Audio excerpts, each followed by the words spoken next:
Today I'm going to be chatting with Ken from Capital Diesel Performance, and I wanted to chat with him about his UCC win, learn more about the truck, the process that he went through to build it, and then also some tips that he has for somebody who's going to be building a high-performance truck, from choosing parts, suppliers, the engine build, even maintenance. So I'm definitely looking forward to chatting with him today. Before we get to it, I want to give a shout out to a couple of sponsors that help make the Diesel Podcast possible. The first is Kershaw Knives. We really appreciate their support.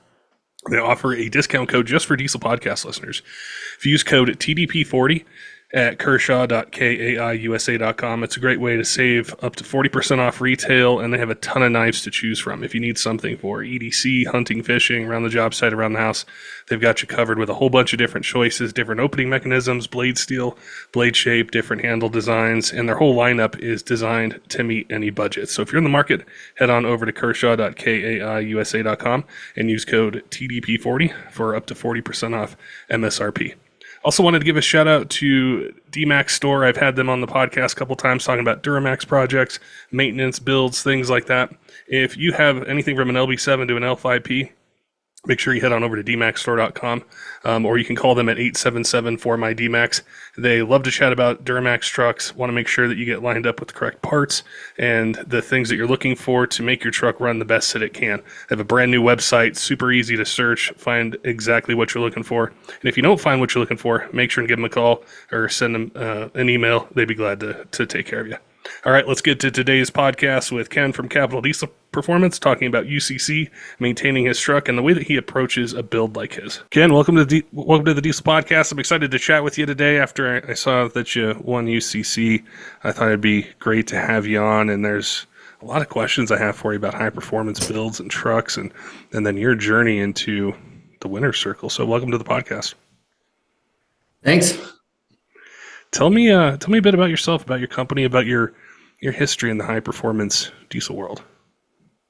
Well, I kind of started like everyone else, right? Started within a work truck or, something I daily drove, and, something would go bad on it, or, I'd have to, start with the air filter and exhaust like everyone, right? And I'm like, that's all I'm going to do, right? Yep. And then all of a sudden the transmission starts slipping and you find yourself looking through the forums or online stuff, and you're like, I think I could fix this. And then you're like, oh, I can make a little more horsepower if I do that. And you had a programmer, and it just, just spiraled out of control, and just little by little. I didn't have like a fast truck overnight. It's been over like 15 years, I would say. And, just little by little, you just do one piece at a time. And next thing you know, you're competing at UCC and making over 2,000 horsepower. So it's a slippery slope, as everyone knows. It is. It starts just like that, where you think it's great when you get a truck and it's like stock power, and then you add a couple things here and there, and then like if it's a Cummins, sooner than later you hit the transmission issues, and then you're like, well, if I'm going to build this thing, let's go full billet shafts, triple disc, billet flex plate. I mean, the transmission will hold over 1,000 horsepower. What am I going to do for air and fuel and tuning and all that? So it happens pretty quick. Yeah, absolutely. Like the transmission is like the first thing you kind of you find that is the weak link, right? On the Cummins, it's definitely not the engine. So, you know, I mean, I just remember my truck was just, of course, everyone can throw in a torque converter and a valve body on their own. It's pretty straightforward. And then next thing you know, you're like looking for the ATSG manual, which pulls apart all the clutch packs and everything. But I mean, like if anyone could.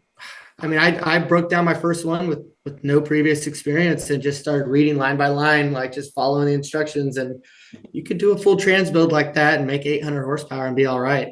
Just put a couple upgraded shafts in there, and it'll work decently. It's amazing. We were chatting a bit before the podcast, and you'd mentioned how much work you did on the truck yourself. And I think a lot of our listeners and diesel truck enthusiasts are going to identify with that. It's very much a part of, I think, buying a diesel truck, and especially when you start to modify it, is that independent spirit. Tell me about how that worked as you wanted to say, go past 1,000. You wanted to really get competitive with it. How hard was that? Did you find good resources for doing things, or did you just jump in and just kind of learn on the fly? Most of it was learning on the fly and just kind of bouncing around in forums and stuff, and asking people, questions. And I will say though, like over time, or I guess the higher up you go, the more horsepower you make, the faster you get, the more tight-lipped people become. Yeah. So, everyone's willing to help the guy with 500, 600 horsepower, and then you're making 1,000. And, but then again, you find some good forums and stuff like the Fire Punk forum on Facebook. That's a great place to dive into, ask technical questions. You can, back in the day, we had Cummins Forum and Competition Diesel, and that was a good place, but that kind of fell off the map, I feel like, or I don't go on there anymore. But those are the good places to get information. Podcasts just like these, another good source, right?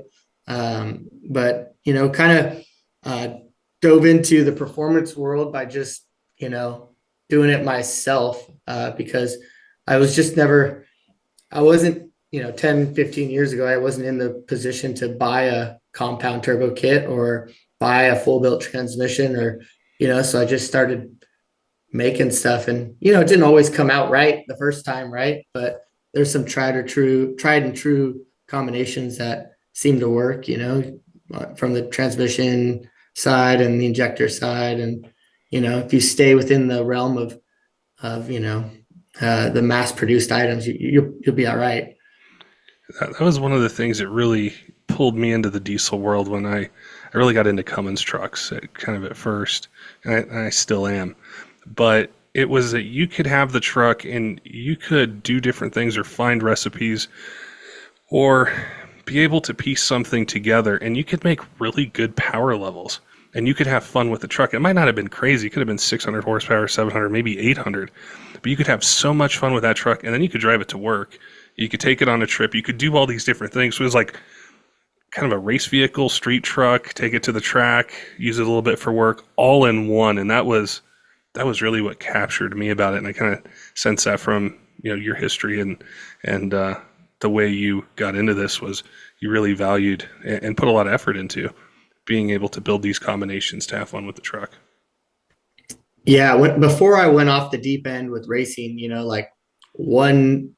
like everything I did to my truck, I still had to tow a trailer and an excavator and like heavy equipment. So like that was all the way up till like the 900 horsepower range.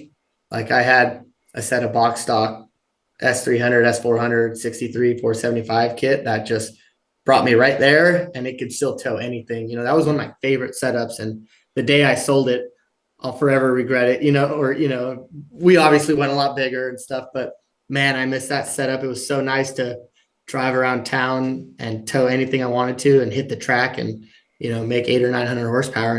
And the stock engine was just, this is an '06 common rail I'm talking about at Cummins, but it was a mean setup, and I loved it, and it could do everything.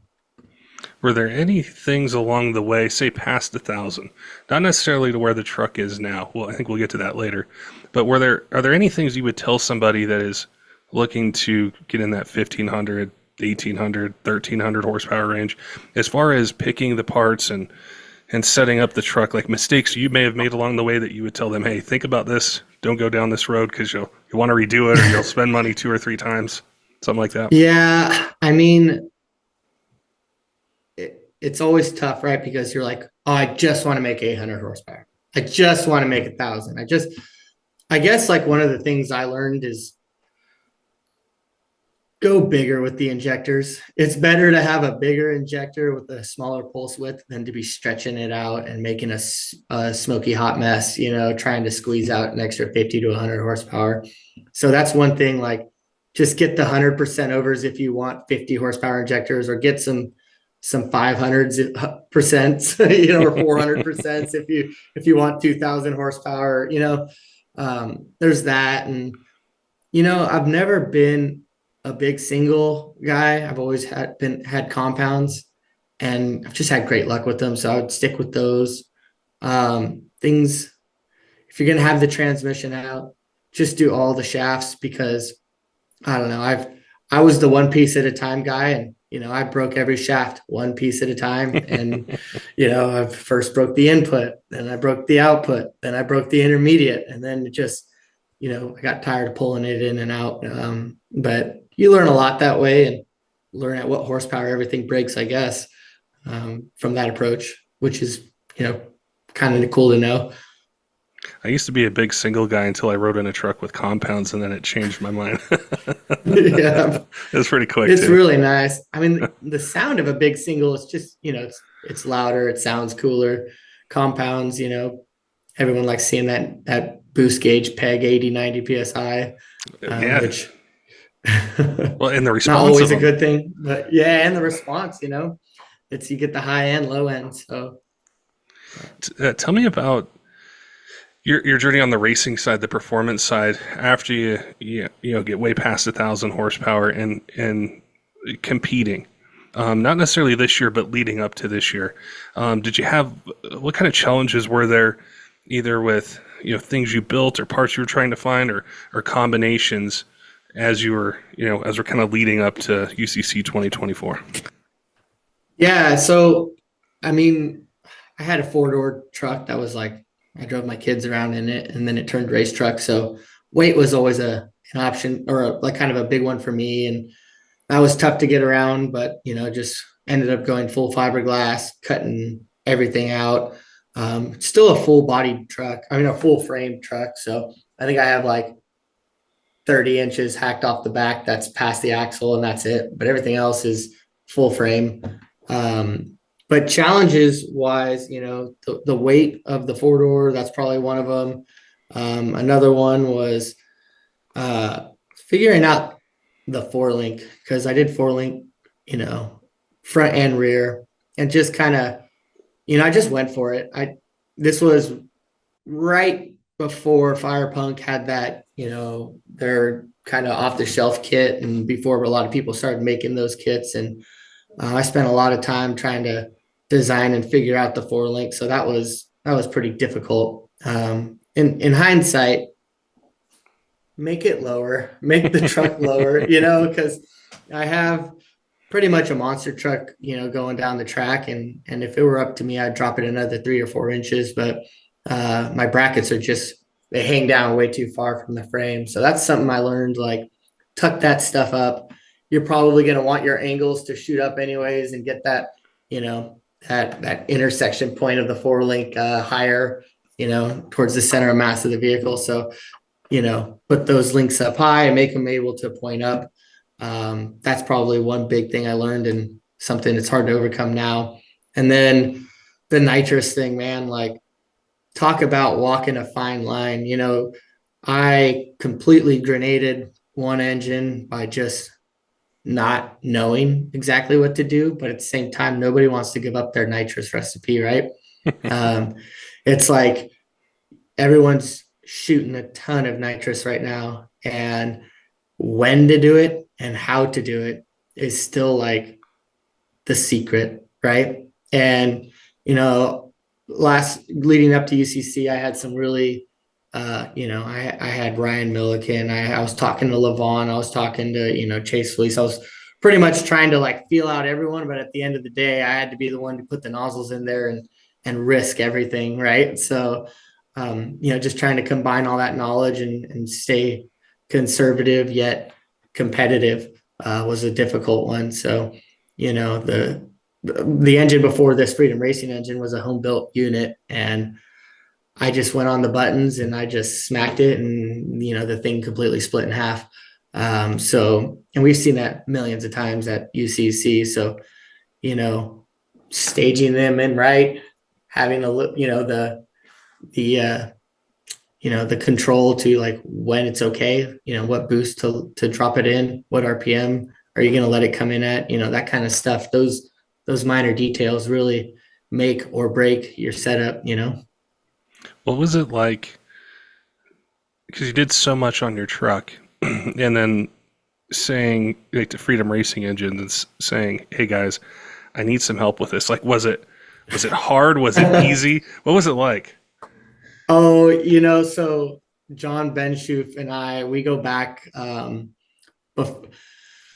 at first it started out with just like I need a head, and I had tried to do some of my own head stuff and figuring all the valve stem to clearances and like all that kind of stuff. And at some point it was like, what, I just want something that's proven, And, so I got ahead from them, and John Benschoof, I think he's the director of R&D there now, but he was in their machining department at Freedom. And, we'd gone back and forth, and we got the head, and, it was fantastic. And I went to UCC every year, spectator or competitor, it didn't matter. And I would always hang out with him and say hi, we kept talking about, I think like 2 years in a row, like, you need a Freedom unit, you need a Freedom racing engine. And it was tough for me because I like knowing exactly what's in everything. What's the piston to wall? What's the bearing clearance? That's part of me. I like the numbers. I like to know what's the secret recipe. So, but he was, he was like, no, you just got to get a Freedom unit. You won't have to worry about it. And I knew he was kind of right. And so it was kind of like a humbling experience of like, but I knew I was doing the right thing. I'm like, you know what, let's just go with the unit where I don't have to worry about it anymore. And one day I finally called him up and I said, I'm ready. Actually, I'll tell you what happened. I was at UCC and I was a spectator only, and I had a few drinks in me. And I texted him a picture of my credit card and I said, just run it. Just run it. That's when you make the biggest purchases. You're at UCC and you're a spectator and you're drinking and you're like, I got to do this. So till this day, we talk about that. I said, just take whatever down payment you need, run it. And before I have a second chance to think about it. So, just take my money, right? Yeah. I think it's a really interesting point, because not just in the racing side, like even for the guys who have a truck and just want to maintain it, they come to that same point where you have to trust either a shop or a brand or a company to be able to deliver what you want for your truck. And I know that can be really tough, especially as a consumer.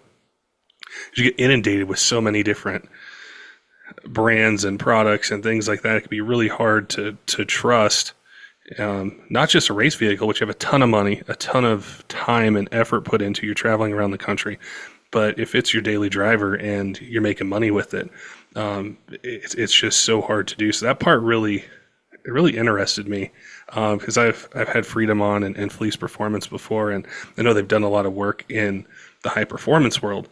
And I was just curious, like, how tough was that, or was it easy because of their track record? And I think that can also lead into other parts of the truck too, where, you're wanting to take that next step and you're wanting to win. Are there, was it Lenny's injectors or talking with him about stuff, or the tuning side, how all that worked together? Yeah. I mean, so I'm a very detail oriented person. I'm like, I like to focus on small things, big things, make sure I like things done right. So the people I trust in the industry are the people that I've like seen also pay attention to the small details, and like you could see the work, you know what I mean? And they're posting the small details online. They're showing the attention to detail of like, like Lenny posts all of his nozzle photos on inside on the on the nozzles, and it's like work of art on the inside at DDP, and Freedom posts their their billet blocks and showing the benefits and stuff. And it's the people that are proactively showing the details that they're paying attention to is the stuff that builds my trust. And you could tell they care, right? They're not just trying to flip product. So those are a couple of the companies that I've worked with that you can tell, it's not just about selling units, right? It's about making quality units. And, I think there's a couple of people that are in my book of, that fit that profile. It's I don't want to say it's hard to find, but, it's kind of like, once you figure out something that works, you stick with them. Like I've had 4 sets of, dynamite injectors, and I've never had an issue. But I'm also very proactive on like maintenance, and like every couple of years I send them out just to get checked out, send them back, and I really pay attention to all that stuff, oil changes and things like that. I'll say this too. I've never had a turbocharger explode, and that in all my years, right, knock on wood, I'm thinking about this right now. But if you look at shaft speed and you don't, overspin the things, they seem to last. So um, it's maybe luck. I don't know. We'll see. You mentioned the maintenance part. What is it like to maintain a truck that's at your level? How difficult is it? What are there any things you've learned through that process? Any particular products that you really like? I mean, Yeah. I mean, and I might be overkill, so every race, I'm like, give me some new Amsoil in there. Every competition use, just drain it, flush it, um, because I don't run coolant in my truck. I just oil, right? So that's like the lifeblood of the unit, right? So every race or every like event, like because I do sled pulling, drag racing, and dyno usually per event, and that's three or different competitions. And but anyways, every couple events, man, I change it out. So oil, the Amsoil competition oil, and then I do injector torque check. So like feed tube checks. I do you know I do, fuel and swap that out. I don't let it sit too long, especially if I'm using, race fuel. And I'm a nut and bolt checker, dude. I'll just go around, crawl around on my creeper and just start checking torques on everything. And that's kind of like something that calms me, I guess, before races is every fuel line, every nitrous line. I am just sitting there kind of checking, just walking around. But outside of that, I've been kind of lucky, I guess, on things not rattling loose and falling apart. But maybe that's why, just maintenance wise, I can't think of anything else. Changing fluids on everything religiously and oil filters, um, and then sending out the injectors. We talked about that. But outside of that, I guess not much maintenance. I think that's a really key point, though, because there's so many times in competition where it's at one small thing that fails. And that's the reason the truck didn't make it down the track or didn't put the dyno number down or didn't do the pull as far as they thought it would go. It's just that one small thing. So there's probably a lot of maybe reassurance or comfort you have in double, triple checking, quadruple checking things to make sure that's Yeah. not what does it. Yeah. I mean, we'll be sitting in the pit and, I'm just like, what can we look at and make sure, fluid levels and checks on, you know, everything that, and I mean, I'll even crawl around the four link and just check all those bolts too, not just like things that are sealing, but that's just kind of the way I like to do it. With UCC 24, with the changes or different things you did with the truck, did you go into it really confident? Did you think I've got a chance to win this, or were you focused on I just want to get through it, or what was your mindset? I went to UCC to be a strong competitor, not to win it. I was there out of passion, not out of any other motivation to win or to and you can talk to anyone that I have, anyone. I went there to have a good time and to be a strong contender. In no way did I ever think I was going to win. You got to think that the most horsepower I have ever made outside of that dyno pull last May or June or whatever was 1,700 horsepower. Like we put over 1,000 horsepower on our personal record. So we were like, you know what? We're just gonna go drag race, have a pretty quick truck, make a solid hook, and make 2,000 horsepower, and that was our goal. I think our goal was actually it was like 530s, 2,000 horsepower, and 280 feet or 290 feet or something like that. And I told my family and stuff, I'm like, if we do that, doesn't matter what happens, we're happy. Was it hard, or is it hard to set up a truck to do all three of those things really well? Because to me, it seems like a big challenge because they can be so different in what they require. Yeah. Was that a big challenge this year? Um, so I have been building the truck for a long time, and never once had I let go through my mind that I'm going to do only one thing. So from the beginning, my goal was to have a UCC truck that can compete in everything. So everything I've ever designed or built for the truck was meant to embody all three events. You know what I mean? So, and that goes for the compound setup, the transmission. Like, I don't change one thing except for wheels, tires, and bump stops and sled pull weights between events. So, I mean, I'll toggle the tune up and down, you know, but that's it. And you know, the nitrous and tune are probably the only thing that changes outside of the sled pull tires and stuff. So chargers stay the same. Intercooler, there's no water or you know, water to air or different setups and stuff. But you know, I designed the truck to be kind of modular. So you know, the sled pull hitch bolts right on around all the, you know, drag race stuff. And the 4-link has actually integrated bump stops that you slap in when I designed those. And then, you know, you just throw sled pull weights on the front of it and it's good to go. You know, that's kind of another reason why I left the frame all the way, you know, completely, you know, I didn't tube or front half it and back half it. The truck's like, I want to say, and I don't think I've told anyone yet, but I think it's 5,000 pounds on the money, or 4,900 with me in it. So it's not the lightest thing in the world, but it's still pretty light with that full frame. What was it like after you won and you're heading home? Like, did it hit right away that you had wanted? Did it take a week or two? Was it? It was, I just kept saying to my good friend Jordan, he was the one who drove with me on the 40-hour ride there and back, you know, on each way. And I was just like, what the heck just happened? You know, like, you know, I mean, there was some really big contenders there. You know, people had made 3,000 horse, Chris Patterson, Greg A, like all those people had made 3,000 horse and they were running 550s and they had some good sled pull experience. So, you know, we were expecting a top 5 finish was the goal. You know, I told everyone I'd be super happy with the top 5.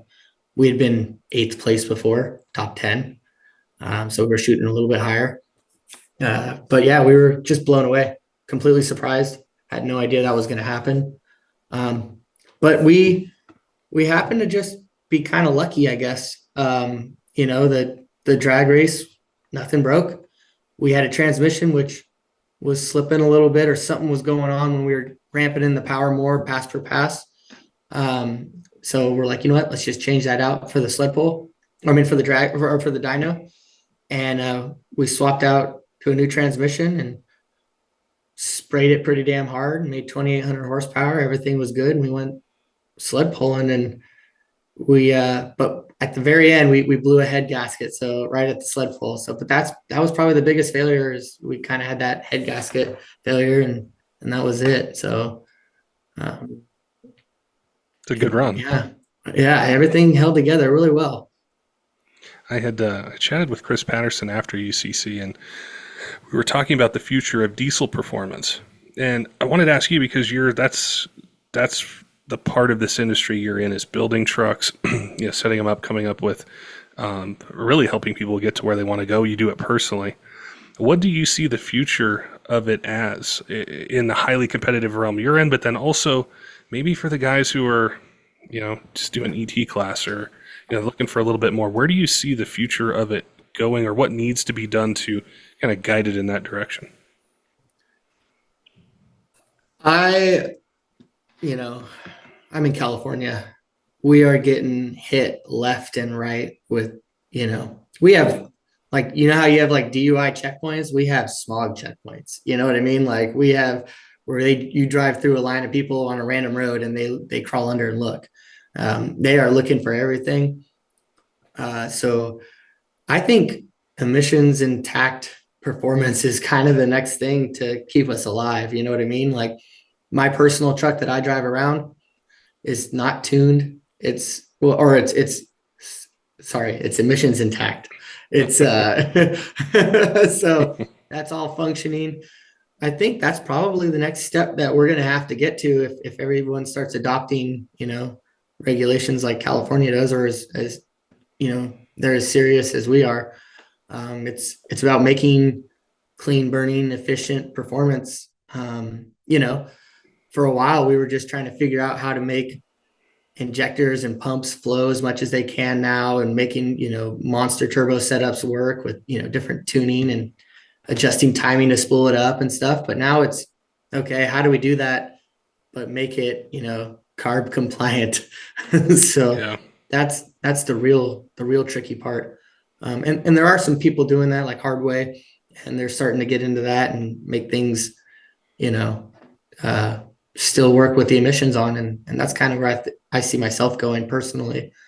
I would love to have a 600 horsepower truck with everything, that can roll into a smog shop and be good. Yeah. Yeah. I think that's been really exciting to hear from different companies and tuners, the process that they're going through to get either their tunes or their hard parts through the testing, whether it's through SEMA Garage and then the carb testing as well. Like somebody had asked me once, like, where are most of your listeners from? The number one state we get listens from is California. And Really? yeah, and for years it was like I could talk about all these cool products that you can get in the other 49 states, but you can't get them in California. And I've seen that change now with a lot of things, to where a 650 horsepower daily driver, like that's always been the sweet spot, even back in 03 or 06 or any of those years. Like that was a sweet spot for a daily driver. And so I think as that starts to happen, you kind of get that excitement back. Like we talked in the beginning about, you do an intake and a tuner on, an 06, and that starts a whole process. Well, we're starting to see more turbos and injection pumps and injectors and tuning. And I know, the transmission world is, people are working on things all the time. So I think that's where it's going as well. And I think that's where the excitement in the future is going to come from. Yeah, absolutely. Yep. And, just driving around without the worry of, getting that hefty ticket in my, peace of mind is worth a lot to me. Yeah. Yeah. So, Well, it's happening in other states too. I'm in Colorado, and I know they have different things where visually they look for smoke, and then you get, someone gets pulled over and they go through that whole process. So it's not stopping. It's kind of working its way east a bit. So that part of diesel performance, really has me excited. And it was cool to learn about your process of building the truck. And I think with what you do for work, when people come to you, you're also that trusted source as well, because you've been through that process yourself. You know when to say, hey, Freedom, I need this engine, or hey, I need this built. What's it like from a business perspective when somebody says, hey, Ken, I want you to build me this race truck or this sled pulling truck, whatever it might be? How do you go about, I guess, guiding them, really? Because it comes down to that trust, which I'm the same way. I want to trust somebody I do business with. I want to trust the parts that are on it. And I want to see, I just want them to make me feel good, about it. Yeah. and what I'm investing. Yeah. I mean, when someone asks me, like, what should I run or what should I do? It's funny because I always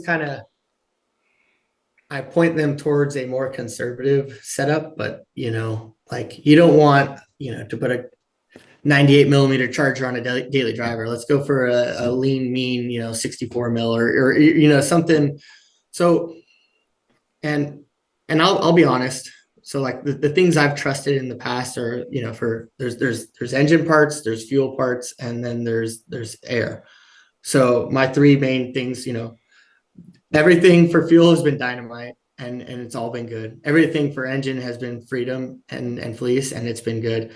And then for the air side, I might get some some feedback from this, but I always do the engineered box stock Borg Warners or Garrett's, and I've never had any issues, like right out of the box from Borg or Garrett. And those, I don't know, man. That's just been, I've had great luck with that.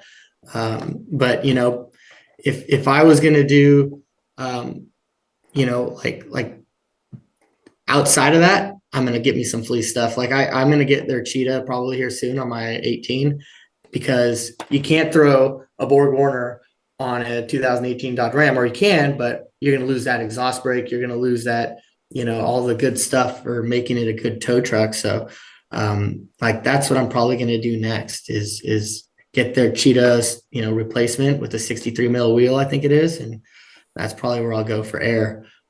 Just to, I was talking race trucks when I was talking about Borg Warner and the Garrett stuff. But for the daily driver stuff, I think I'm going to try that out.